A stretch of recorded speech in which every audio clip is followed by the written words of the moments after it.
모든 노래가 끝난 뒤에도 무대 위에는 한 노인이 한참 동안 서 있었습니다. 관객들은 일어나 박수를 쳤고 누군가는 눈물을 훔쳤습니다. 조명 아래 선 그는 불과 몇 달 전까지만 해도 집안에서 아무 쓸모도 없다는 말을 듣던 사람이었습니다. 가족에게조차 필요 없다고 여겨졌던 그 노인에게 대체 무슨 일이 있었던 걸까요? 이 이야기는 한번 접었던 꿈이 이른의 나이에 다시 피어난 이야기입니다. 평범해 보였던 한 노인의 숨겨진 삶이 궁금하시다면 잠시 구독 버튼 한번 눌러주세요. 그럼 지금부터 이 이야기를 시작하겠습니다.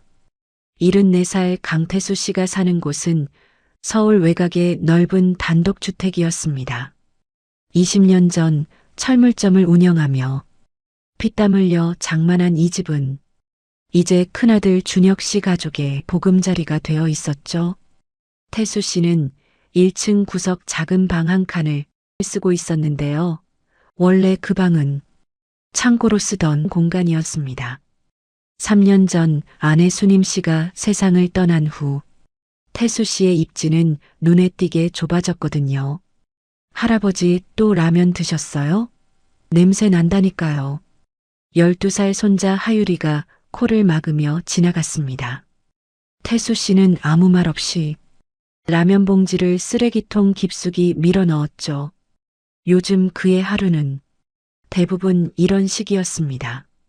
아침에 일어나 가족들 눈치를 보고 낮에는 동네를 배회하다가 저녁에는 옛날 가요 프로그램을 보는 게 전부였거든요. 그나마 TV 소리도 크게 틀면 며느리의 눈총이 날아왔습니다. 그날 저녁 식탁에는 세 사람이 앉아 있었습니다. 아들 준혁이와 며느리 그리고 손자 하유리까지. 아버님 식사하세요. 며느리가 형식적으로 한마디 던졌지만 그 목소리에는 온기가 없었습니다. 태수 씨가 조심스럽게 식탁에 앉자 아들이 대뜸 입을 열었습니다.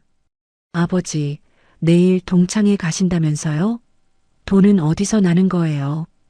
그게 용돈 모아둔 거 조금. 아버지 용돈이 어디서 나오는 건지는 아시죠? 요즘 하율이 학원비가 얼마나 드는지 아세요? 태수 씨의 숟가락이 멈췄습니다. 50년 가까이 가장으로 살아온 사람이 이제는 용돈 몇 푼에 잔소리를 듣고 있었으니까요. 젊은 시절에 그를 아는 사람이라면 상상도 못할 모습이었죠. 태수 씨는 묵묵히 국물만 몇 숟가락 떠먹고 자리에서 일어났습니다. 고마워, 잘 먹었다. 그 말에 아무도 대답하지 않았습니다. 방으로 돌아온 태수 씨는 침대에 걸터 앉아 창밖을 바라보았습니다. 봄이 오고 있었지만 그의 마음에는 여전히 겨울이 머물러 있었죠. 문득 그의 시선이 옷장 위 먼지 쌓인 상자에 닿았습니다. 그 안에는 50년 전의 기억이 고스란히 담겨 있었거든요. 태수 씨는 젊은 시절 노래로 꽤 이름을 날렸던 사람이었습니다. 20살에 지역 노래자랑에서 대상을 받았고 당시 유명 작곡가에게 스카우트 제의까지 받았었죠. 하지만 아버지의 갑작스러운 사망으로 가업인 철물점을 이어받아야 했고 그렇게 그의 꿈은 영영 묻혀버렸습니다. 상자 속에는 빛바랜 사진 한 장과 대상 트로피 그리고 아내 수님 씨가 생전에 챙겨둔 무언가가 들어 있었습니다. 하지만 태수 씨는 상자를 열지 않았습니다. 지금의 그에게 과거의 영광은 오히려 더 큰 상처가 될 뿐이었으니까요. 다음 날 아침 태수 씨는 평소보다 일찍 일어났습니다. 현관에서 신발을 신으려던 그의 귀에 며느리의 목소리가 들려왔습니다. 여보, 아버님 언제까지 모실 거예요? 요즘 요양원 시설 좋은 데 많다던데. 조금만 더 기다려봐. 집 명의 문제도 있고 그 집 명의가 뭐가 중요해요. 어차피 우리 거 될 건데. 아버님 살아계실 때 미리미리 정리해 두는 게 낫지 않아요? 태수 씨의 손이 떨렸습니다. 20년 전 이 집을 살 때 함께 고생했던 아들이었습니다. 새벽같이 일어나 철물점 셔터를 올리던 20살의 준혁이가 어른거렸죠. 그 아이가 지금 자신을 내보낼 궁리를 하고 있었습니다. 태수 씨는 소리 없이 현관문을 열고 나왔습니다. 봄바람이 불었지만 그의 몸은 한기로 떨리고 있었죠. 동창회는 가지 않기로 했습니다. 갈 마음이 사라져 버렸거든요. 그는 무작정 걷기 시작했습니다. 얼마나 걸었을까? 어느새 낯선 골목에 들어서 있었습니다. 그때 어디선가 노랫소리가 들려왔습니다.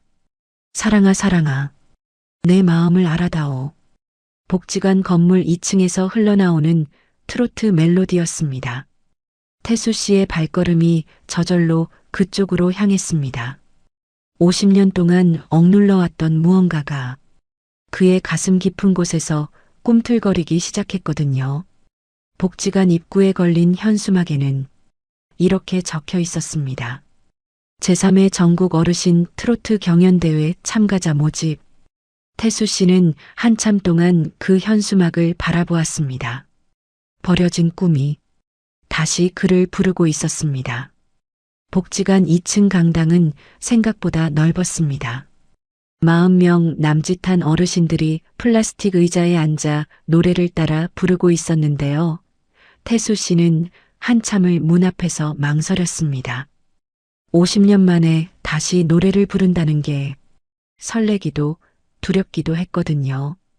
어르신, 혹시 노래 교실 참여하러 오셨어요? 뒤에서 들려온 목소리에 태수 씨가 돌아보았습니다. 30 중반쯤 되어 보이는 여자가 악보 뭉치를 들고 서 있었죠.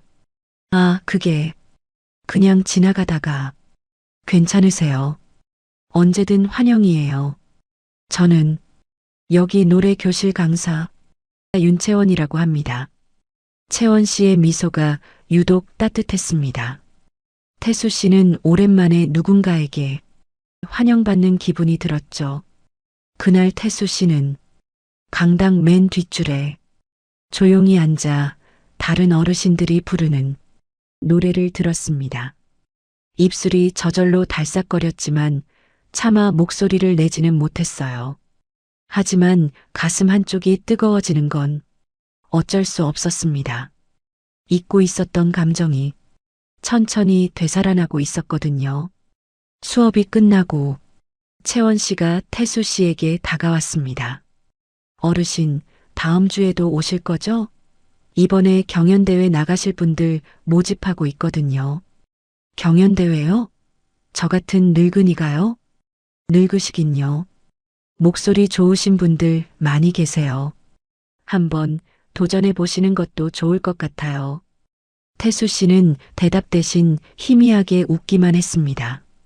아직은 꿈을 꿀 용기가 나지 않았으니까요. 복지관을 나온 뒤에도 태수 씨는 집에 들어가고 싶지 않았습니다. 공원 벤치에 앉아 멍하니 하늘을 바라보기도 하고 처음 보는 골목길을 천천히 걸어보기도 했죠. 집에 돌아오니 저녁 7시가 넘어 있었습니다.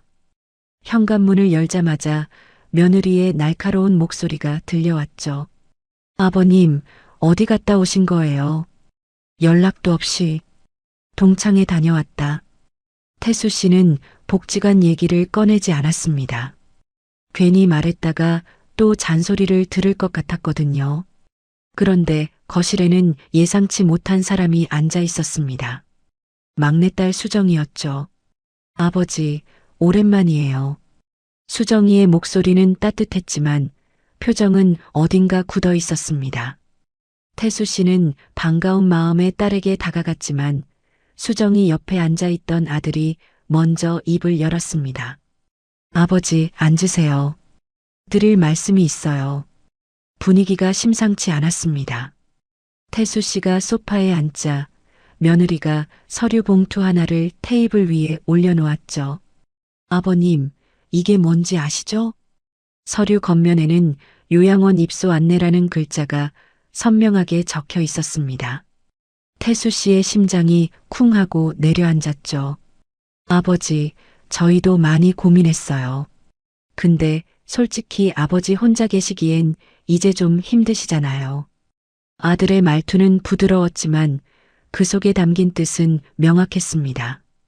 이 집에서 나가라는 거였죠. 준혁아, 내가 뭘 잘못했니? 밥도 내가 알아서 챙겨 먹고 청소도 내 방은 내가 하는데. 아버지, 그런 문제가 아니에요. 며느리가 끼어들었습니다. 아버님 연세가 있으시잖아요. 만약에 무슨 일이라도 생기면 저희가 감당을 못해요. 차라리 전문가들이 있는 곳에서 편하게 지내시는 게 낫지 않겠어요? 그 말이 얼마나 위선적인지 태수 씨는 알고 있었습니다. 편하게 지내라는 게 아니라 눈앞에서 치워버리고 싶다는 거였죠. 수정아, 너도 그렇게 생각하니? 태수 씨가 딸을 바라보았습니다. 수정이는 고개를 숙인 채 아무 말도 하지 못했죠. 수정이도 동의했어요, 아버지. 아들이 대신 대답했습니다. 그 순간 태수 씨는 자신이 완전히 혼자라는 걸 깨달았습니다. 50년을 함께 산 아내는 떠났고 피를 나눈 자식들마저 자신을 버리려 하고 있었으니까요. 태수 씨는 아무 말 없이 자리에서 일어났습니다. 아버지, 어디 가세요? 아직 얘기 안 끝났어요. 피곤하다 내일 얘기하자. 방문을 닫는 태수 씨의 손이 심하게 떨렸습니다. 침대에 누워도 잠이 오지 않았죠. 천장을 바라보던 그의 눈에 다시 옷장 위 상자가 들어왔습니다. 이번에는 태수 씨가 침대에서 일어나 그 상자를 내려놓았습니다. 먼지를 털어내고 뚜껑을 열자 빛바랜 사진들과 함께 낡은 트로피가 나왔죠. 제15회 지역 가요제 대상 강태수. 그 밑에는 아내 수님 씨가 곱게 접어둔 종이 한 장이 있었습니다. 태수 씨가 조심스럽게 종이를 펼쳤는데요. 거기에는 손글씨로 빼곡히 적힌 악보가 있었습니다. 제목은 당신을 위한 노래. 태수 씨의 눈에서 눈물이 흘러내렸습니다. 이게 뭔지 그는 전혀 몰랐거든요. 수님 씨가 언제, 왜 이런 걸 만들었는지 아무 설명도 없었습니다. 하지만 한 가지는 확실했죠. 이건 아내가 자신에게 남긴 마지막 선물이었습니다. 태수 씨는 악보를 가슴에 꼭 안았습니다. 그리고 조용히 결심했죠. 이대로 쓸려나갈 순 없다고. 적어도 한 번은 다시 노래를 불러보겠다고. 그 뒤로 태수 씨의 하루가 달라지기 시작했습니다.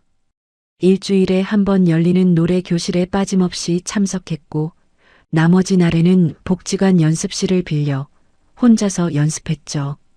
집에 돌아와서는 방문을 꼭 닫고 아내가 남긴 악보를 펼쳐보았습니다. 멜로디를 흥얼거려 보았지만 50년 동안 녹슬었던 목소리는 쉽게 돌아오지 않았습니다. 그래도 태수 씨는 포기하지 않았어요. 매일 조금씩 연습을 이어갔거든요. 일주일쯤 지났을 무렵 채원 씨가 태수 씨에게 조심스럽게 물었습니다. 어르신, 혹시 예전에 노래하셨던 분 아니세요? 음정이나 박자 감각이 보통이 아니시던데요. 아, 그게 옛날에 조금. 역시 그러셨구나. 어르신 목소리 정말 좋으세요. 경연대회 한번 나가보시는 거 어때요? 태수 씨의 마음이 흔들렸습니다. 하지만 그 순간 핸드폰이 울렸죠. 아들이었습니다. 아버지, 지금 어디세요? 집에 언제 오시는 거예요? 응, 조금 있다가. 요즘 매일 어디 가시는 거예요?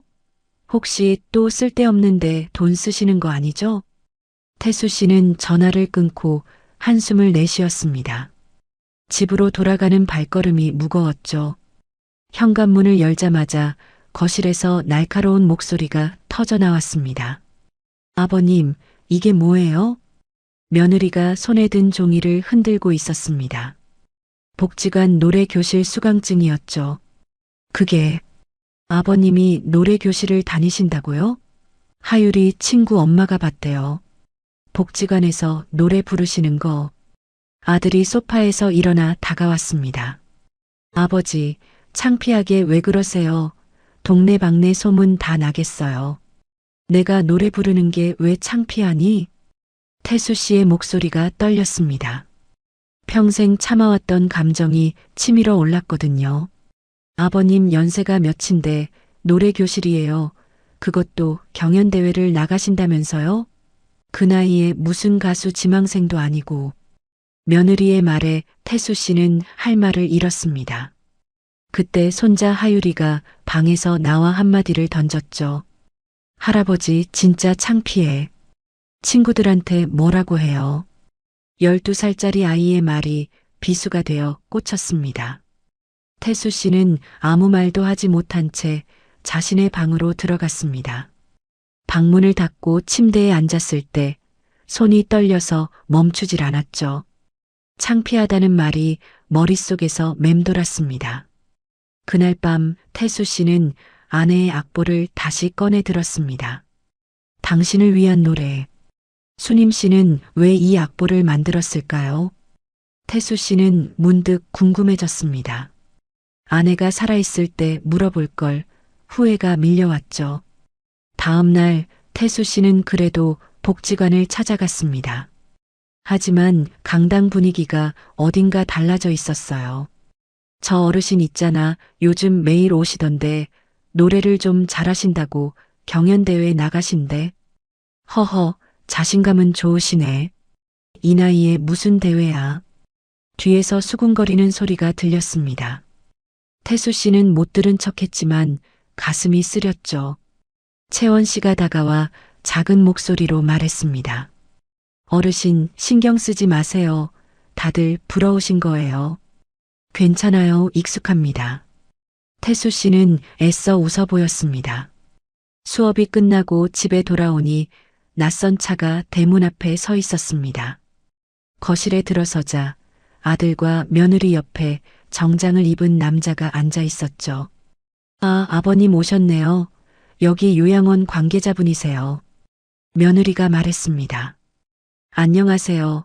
어르신 저는 요양원 상담사 박진우라고 합니다. 태수 씨는 그 자리에 얼어붙었습니다. 자식들이 벌써 요양원 사람까지 불러놓은 거였죠. 아버지, 일단 상담만 받아보세요. 결정은 천천히 하시면 되니까요. 아들의 말투는 부드러웠지만 이미 결정은 난 것처럼 들렸습니다.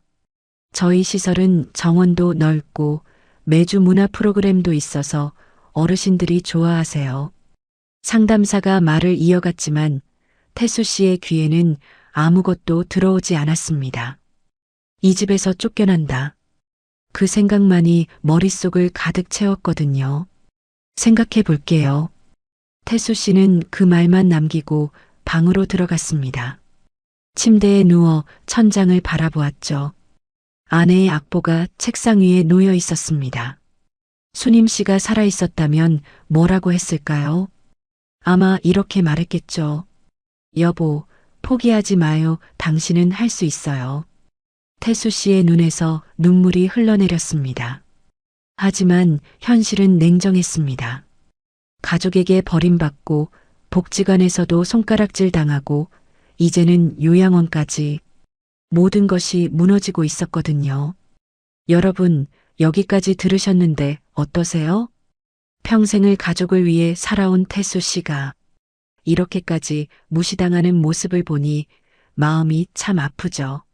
노래라는 작은 꿈 하나 꾸는 것조차 창피하다고 손가락질 당하다니요. 과연 태수 씨는 이 상황을 어떻게 헤쳐나갈 수 있을까요? 아내가 남긴 그 악보에는 어떤 비밀이 숨겨져 있는 걸까요? 그럼 여러분, 다음 이야기도 계속 들어봐 주세요.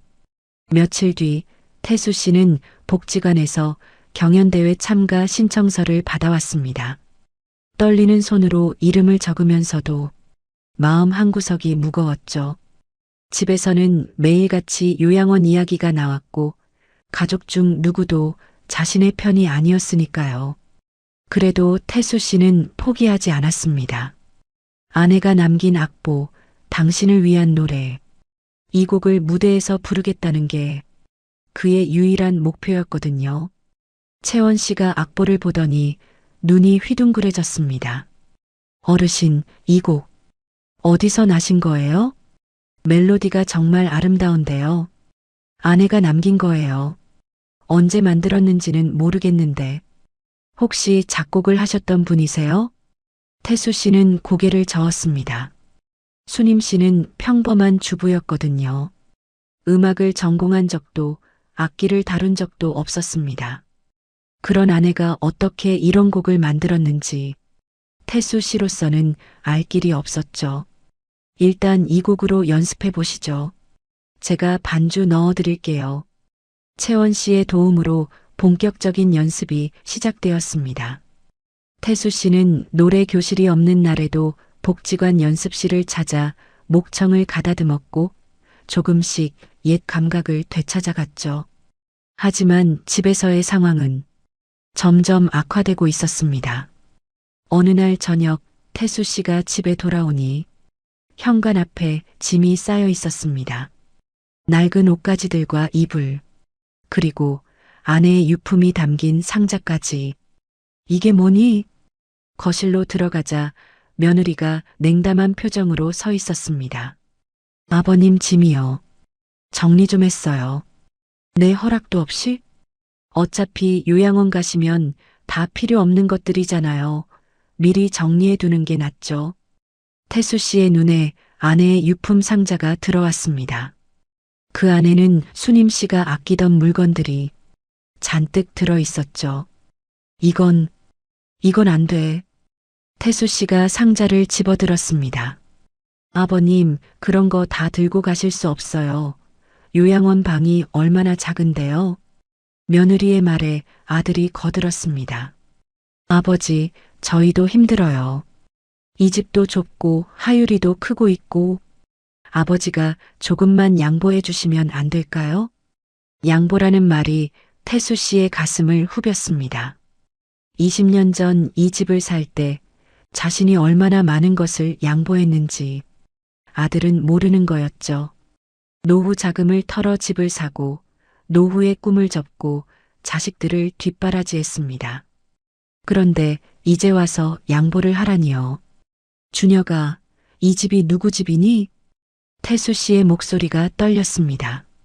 아버지 명의잖아요. 근데 그게 무슨 상관이에요.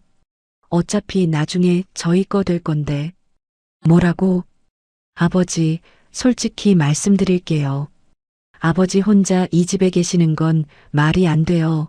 저희가 관리하기도 힘들고 아버지한테도 안 좋아요.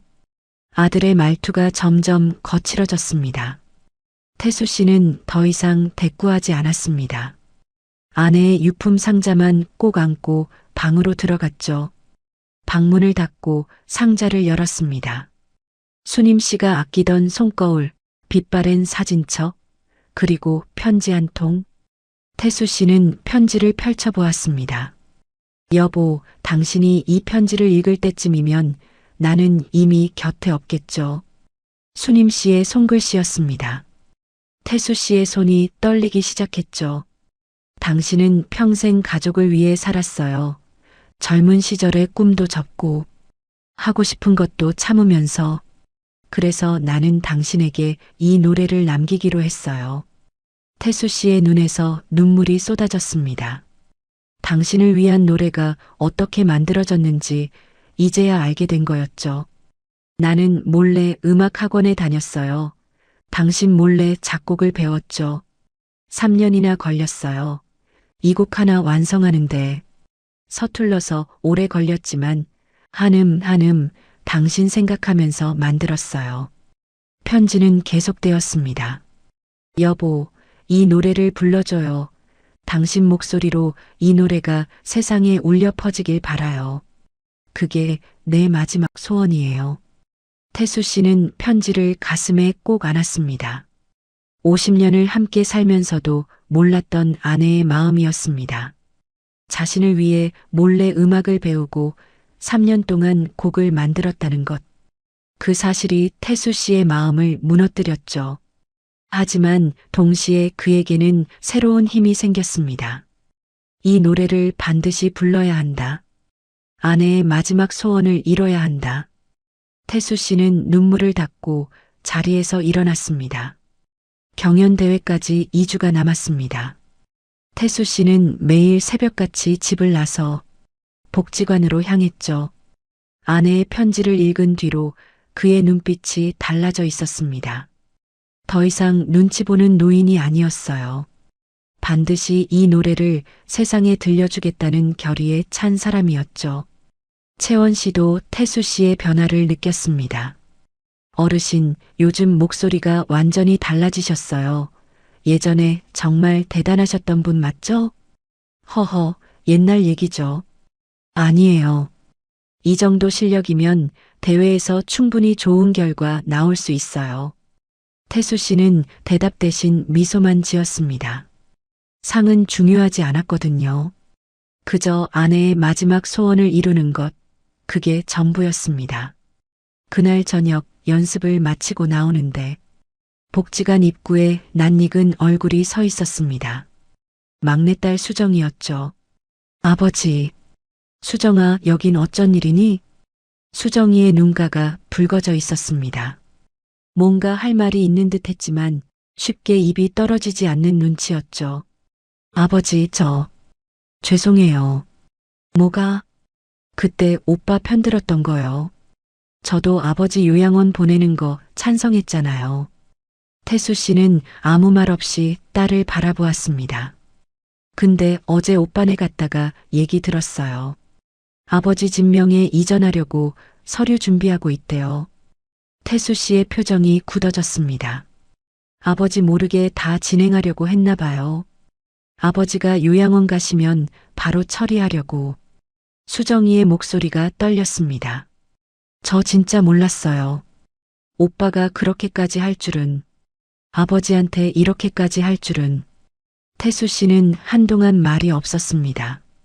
아들이 자신을 내보내려 한 진짜 이유를 이제야 알게 된 거였죠. 집이 탐났던 겁니다. 수정아, 괜찮다. 이제 다 알았으니까. 아버지, 저 오빠한테 따졌어요. 근데 오빠가 그러더라고요. 아버지는 어차피 오래 못 사신다고 미리 정리해 두는 게 낫다고. 그 말에 태수 씨의 가슴이 서늘해졌습니다. 자식의 입에서 그런 말이 나올 줄은 몰랐거든요. 아버지, 저는 이제 오빠 편 안 들어요. 아버지 편이에요. 수정이가 태수 씨의 손을 잡았습니다. 대회 나가신다면서요? 저 응원할게요. 아버지가 원하시는 거 다 하세요. 태수 씨의 눈시울이 붉어졌습니다. 완전히 혼자라고 생각했는데 아직 자신의 편이 남아 있었던 거죠. 그날 밤 태수 씨는 방에서 아내의 편지를 다시 읽었습니다. 여보, 우리 아이들이 당신을 힘들게 해도 미워하지 마요. 그 아이들도 결국은 당신 피를 받은 아이들이니까. 수님 씨는 이런 날이 올 줄 알았던 걸까요? 태수 씨는 편지를 접으며 중얼거렸습니다. 여보, 나 미워 안 해. 근데 이대로 당하고만 있지는 않을 거야. 다음 날 태수 씨는 법무사 사무실을 찾아갔습니다. 집 명의를 지키려면 어떻게 해야 하나요? 법무사가 서류를 살펴보더니 말했습니다. 아직 명의가 어르신 앞으로 되어 있으니 문제 없습니다. 혹시 모르니 유언장을 작성해 두시는 게 좋겠네요. 유언장이요? 네, 어르신 뜻대로 재산을 분배할 수 있어요. 지금 상태로는 아드님이 마음대로 못합니다. 태수 씨는 고개를 끄덕였습니다. 이제 더 이상 끌려다니지 않겠다고 다짐했거든요. 경연대회 일주일 전 태수 씨의 노래 실력은 눈에 띄게 좋아져 있었습니다. 채원 씨가 감탄하며 말했죠. 어르신, 정말 대단하세요. 이 곡 진짜 감동적이에요. 사모님이 만드신 거라고요? 네, 내가 모르게 3년 동안 만들었대요. 와, 정말 사랑이 담긴 곡이네요. 대회에서 이 이야기도 같이 하시면 좋을 것 같아요. 태수 씨는 고개를 끄덕였습니다. 이 노래에는 아내의 50년 사랑이 담겨 있었으니까요. 그걸 세상에 알리고 싶었습니다. 집으로 돌아오니 아들이 거실에서 기다리고 있었습니다. 아버지, 할 말 있어요. 뭔데? 요양원 입소 날짜 잡았어요. 다음 주 금요일이에요. 태수 씨는 담담하게 대답했습니다. 다음 주 금요일은 안 돼. 네. 왜요? 그날 나 경연대회 있어. 아들의 표정이 일그러졌습니다. 아버지, 아직도 그 노래 교실 얘기예요? 제발 정신 좀 차리세요. 정신 차렸어. 이제야 제대로 차렸어. 태수 씨가 아들을 똑바로 바라보았습니다. 준혁아, 내 집 명에 이전하려고 서류 준비하고 있다며? 아들의 얼굴이 하얗게 질렸습니다.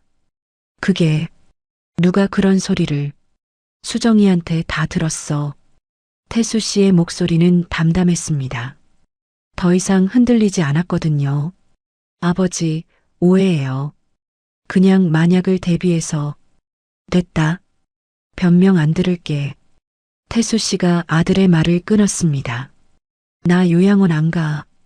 그리고 이 집은 내가 죽을 때까지 내 명의로 둘 거야. 아버지, 유언장도 다 써놨어. 내 재산은 내 뜻대로 정리할 거니까 더 이상 기대하지 마라. 아들의 얼굴이 불그락 푸르락해졌습니다. 하지만 태수 씨는 뒤도 돌아보지 않고 방으로 들어갔죠. 경연대회 당일이 밝았습니다. 경연장에는 500명이 넘는 관객이 모여 있었습니다. 전국 각지에서 온 어르신 참가자들이 무대 뒤에서 긴장된 표정으로 대기하고 있었죠. 태수 씨도 그중 한 명이었습니다. 손에는 아내의 편지를 꼭 쥐고 있었어요. 어르신, 긴장되세요? 채원 씨가 다가와 물었습니다. 조금요. 근데 이상하게 떨리지는 않네요. 잘하실 수 있어요. 저 믿어요. 객석 한쪽에는 딸 수정이가 앉아 있었습니다. 아버지를 응원하기 위해 일부러 휴가까지 냈다고 했죠. 그리고 놀랍게도 그 옆에는 손자 하율이도 있었습니다. 할아버지가 노래 부르는 거 보고 싶대요. 저한테 몰래 전화해서. 수정이가 전해준 말이었습니다. 태수 씨의 눈시울이 뜨거워졌습니다. 창피하다고 했던 손자가 자신을 보러 왔다니요. 드디어 태수 씨의 순서가 왔습니다. 무대 위로 올라가는 발걸음이 묵직했지만 마음은 오히려 가벼웠죠. 사회자가 마이크를 건네며 물었습니다. 참가자분, 오늘 부르실 곡과 사연을 간단히 소개해 주시겠어요? 태수 씨가 천천히 입을 열었습니다. 이 노래는 당신을 위한 노래입니다. 3년 전에 세상을 떠난 아내가 저를 위해 만든 곡이에요. 객석이 조용해졌습니다. 아내는 평생 평범한 주부였어요. 근데 저 몰래 3년 동안 음악을 배워서 이 곡을 만들었더라고요. 태수 씨의 목소리가 떨렸습니다. 유품 정리하다가 편지랑 같이 발견했는데 거기 이렇게 적혀 있었어요. 이 노래를 불러줘요. 당신 목소리로 이 노래가 세상에 울려 퍼지길 바라요. 그게 아내의 마지막 소원이었습니다. 객석 여기저기서 훌쩍이는 소리가 들려왔습니다. 반주가 시작되었습니다. 태수 씨가 눈을 감고 노래를 부르기 시작했죠. 50년 전 20살 청년의 목소리가 아니었습니다. 세월의 무게를 견뎌온 삶의 깊이가 담긴 목소리였죠. 가사 한 소절, 한 소절에 아내의 사랑이 묻어났습니다. 태수 씨는 노래를 부르면서 수님 씨가 떠올랐습니다. 젊은 시절 꿈을 접을 때 옆에서 손잡아주던 아내, 힘들 때마다 묵묵히 곁을 지켜주던 아내, 그 아내가 자신을 위해 3년 동안 몰래 곡을 만들었다는 것. 그 사실이 태수 씨의 목소리에 울림을 더했습니다. 노래가 끝났을 때 객석은 잠시 고요했습니다. 그리고 곧 우레와 같은 박수가 터져 나왔죠. 사람들이 하나둘 자리에서 일어났습니다. 기립박수였습니다. 태수 씨는 무대 위에서 고개를 숙였습니다. 눈물이 볼을 타고 흘러내렸죠. 여보, 드디어 약속 지켰어. 그가 작게 중얼거렸습니다. 경연대회 결과는 대상이었습니다. 심사위원 전원 만장일치였죠. 강태수 참가자의 노래에는 기술을 넘어선 무언가가 있었습니다. 50년 세월의 사랑이 담긴 노래였습니다. 심사평이 끝나고 태수 씨가 트로피를 들어 올렸습니다. 객석에서 수정이와 하유리가 환호했죠. 경연대회가 끝나고 무대에서 내려오는데 누군가 다가왔습니다. 아들 준혁이었습니다. 며느리도 함께였죠. 아버지, 왜 왔어? 죄송합니다. 아들이 고개를 숙였습니다. 저 밖에서 다 들었어요. 어머니가 그런 곡을 만드셨는지 몰랐어요. 태수 씨는 아무 말도 하지 않았습니다. 아버지가 노래 부르시는 거 창피하다고 했던 거 진심으로 사과드려요. 아버지한테 그러면 안 되는 거였는데 아들의 눈에 눈물이 고여 있었습니다. 집 명의권도 다 잊어주세요. 다시는 그런 생각 안 할게요. 태수 씨는 한참 동안 아들을 바라보았습니다. 그리고 조용히 입을 열었죠. 내 어머니가 편지에 이렇게 썼더라. 우리 아이들이 당신을 힘들게 해도 미워하지 마요. 그러니까 나도 미워 안 할게. 아들이 끝내 눈물을 터뜨렸습니다.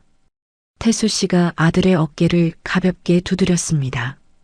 근데 앞으로는 나한테 잘해라. 알았지? 네, 아버지. 정말 죄송해요. 태수 씨가 트로피를 쓰다듬었어요. 여보, 고마워. 당신 덕분에 내가 다시 살았어.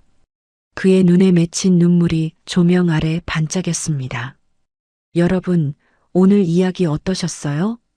가족에게 쓸모없다고 무시당하던 74세 할아버지가 잊고 있던 꿈을 다시 찾고 세상 앞에 당당히 서는 모습을 보셨죠.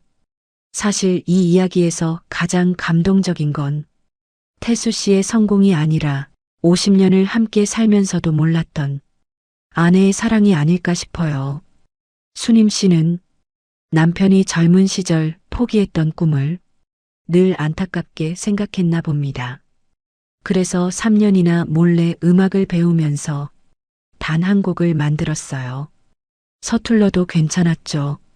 한음에 남편을 향한 사랑을 담았으니까요. 우리는 살아가면서 많은 것을 포기하게 됩니다. 가족을 위해, 생계를 위해 현실 앞에서 꿈을 접어야 할 때가 있죠. 하지만 그 꿈이 완전히 사라지는 건 아닌 것 같아요. 태수 씨처럼 어느 날 문득 잊고 있던 꿈이 다시 우리를 부를 수도 있으니까요. 혹시 여러분도 포기했던 꿈이 있으신가요? 있다. 없다. 짧게라도 댓글로 남겨주시면 서로에게 작은 위로가 될 것 같습니다. 오늘 이야기가 여러분께 작은 위로와 희망이 되었으면 좋겠네요. 이 이야기가 좋으셨다면 구독과 좋아요 부탁드립니다. 그럼 다음 이야기에서 또 찾아뵐게요.